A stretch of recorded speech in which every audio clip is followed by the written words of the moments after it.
Hi, my name's Cameron Carlson from the AnimeLocation.tv. I'm here at Colossalcon 2016 with Miss Amberly Connors. How you doing?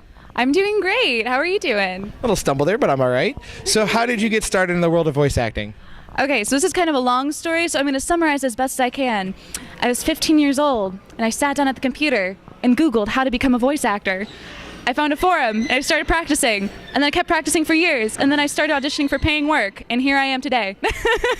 That works out really well. Yeah. So you're also a cosplayer, as we can tell. What has been one of your favorites to make? One of my favorites to make, I mean, any character that I voice is always very near and dear to my heart, but my favorite one would have to be Renoa from Final Fantasy VIII because it was my first ever cosplay, and Final Fantasy was my favorite game, and it kind of got me, interested in voice acting to begin with because it was my gateway into Japanese culture and all that good stuff. Alrighty, and you are well known for your work on Team 4-Star. What's it like to work with that great group of guys and girls?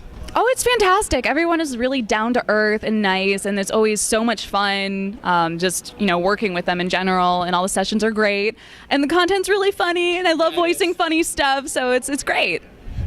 I love the Helsing one the most. Oh. Yeah. So it says in your bio that you're also director. What are some of the challenges for the fans that may not know, especially with Rio Rainbow Gate?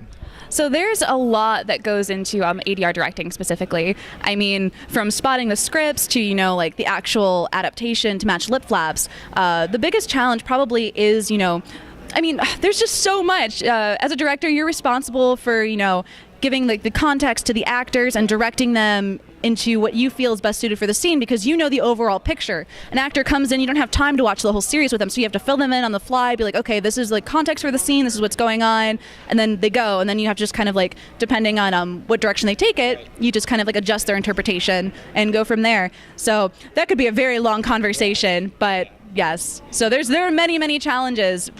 Many. Yeah, we've talked to our fair share of ADR directors. They bring that up a lot. So for fans that may not know, tell us a little bit about the Rio Rainbow Gate that we were discussing about as you were the director on. Yeah, so Rio Rainbow Gate is the dub will be coming out in a month or two, and basically this anime is one of my favorites. I'm not even kidding. It is so goofy and ridiculous in a good way. I want you to picture Casino on an energy drink to the max. So the anime takes place in a casino, and Rio Rollins, who I am dressed as right now, she is a dealer in said casino, and her boss makes her do all kinds of crazy things, and people start approaching her for gate battles. And what gate battles are, it's the top dealers in the world basically have these cards, and they challenge each other to these battles, and they are usually oversized casino games. I'm talking giant life-size roulette. I'm talking man, there's a lot. And then there's classic poker and whatnot. So if you like any kind of casinos, if you like comedy, and if you like a little bit of fan service that's tasteful, Rio Rainbow Gate is for you. Yeah, there we go. So you're also in the hit video game HuniePop. What was it like being involved in that project, considering that a fellow Ohioan, Markiplier, happened to do a Let's Play of it? I love HuniePop. I love HuniePop so much, and I'm still really surprised how big it got, especially with people like Markiplier playing it.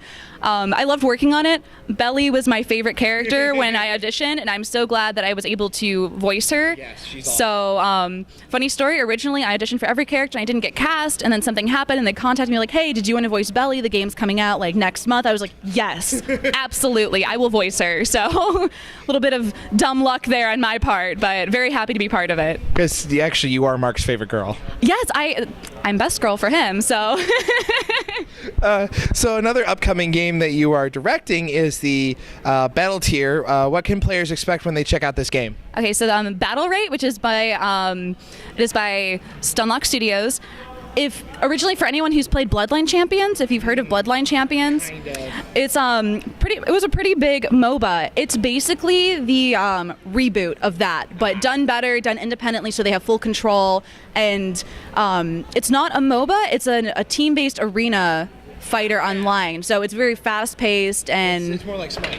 Kind of more like Smite, yeah. So keep an eye out. The beta should be opening soon. So if you go to the website, www.battleright.com, you'll be able to sign up and get to play it. Alrighty, and when you were directing it, is there a big difference between directing it versus an anime, as we discussed? Like, because with normal anime, you kind of get a little bit of those battle cries, but not a lot. But with obviously fighting games, you have to do a ton of battle cries, and that can really stress a character's voice out. So how do you approach that challenge so that your actor doesn't get their voice kind of destroyed from yelling?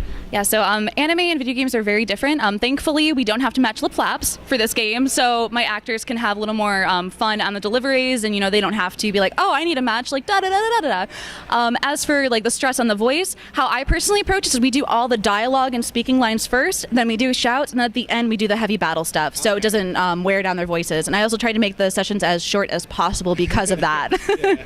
You don't want the good old DBZ days of the minute-long yell.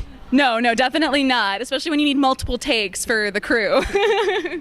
Alrighty, now again, you worked on a lot of great projects, one being from Crunchyroll, the Holy Night series. What was it like working on that? And on top of that, Mr. Damon Mills is here this weekend as well as a guest. So what was it like having him be side by side with you at guesting conventions, directing, and all that fun stuff? What was it like, and then working on the project of Holy Night? It's really cool, actually, like Damon being here, because he voiced Shinta, and then I voiced Lilith, and like they're the two mains in the show. So it's really cool to like guest with somebody like, oh hey, you were like my love interest in the show. We're buddies, and so that's pretty cool.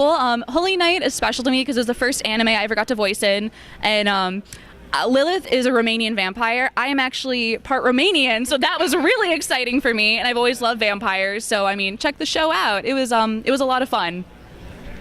And now you just recently started working at FUNimation. What's it like working for them and their magical cast of people down there? It's really nice. Like, it had been, other than my experience on Holy Night, it was one of the first studios I've ever gone into, because a lot of the work I'd done was at home, because I lived in Ohio and I just recently moved. And it's been very nice. Like when I worked on Divine Gate, funny story, I did not know who I was voicing until I got in the booth. This happens, and then I was like, oh my god, my character's name is Macbeth, and I have a really silly little bucket list of very, very specific roles I want to do, and I'm a huge Shakespeare fan. Yep. And Macbeth is my favorite Shakespeare play. Yep. So I was like, I want to voice a female version of Macbeth one day, and then I got it. I was like, oh my god, dream come true. So it's been really great, and I hope to work more with them on hopefully many different things. Just don't get stuck in the booth. Hopefully not. I hope I don't get stuck in the booth. I've heard stories. They had to bust the door down on the one guy. Oh my god, I'd have a panic attack. Alrighty. Now, is there any upcoming projects you want fans to know about at this time? We always know about those pesky NDAs, so is there anything you want fans to check out that we haven't discussed about yet? For right now, it's Rio Rainbow Gate, which I am allowed to talk about, and you can check that out. Hopefully, it'll get like a July release. We're wrapping up the dub, so that's really exciting. I know also by Media Blasters, Juden-chan is coming out, and we've already talked about Battle Right, so go check that out too. Alrighty, and is there any way for fans to keep up with you online, and a final message for all your wonderful fans? Yes, if you are curious about anything, have any questions for me, or just want to follow what is up, you can go to www.amberleeconnors.com, and then you can find my Facebook, my Twitter, my YouTube, all that good stuff. And I hope wherever you are, or if you're at this con, you had a fantastic weekend, are having a fantastic weekend, and thank you so much. Thanks so much, Amber, for coming and talking with us. Thank you so much. Thank you, and thank you. Thank you, too.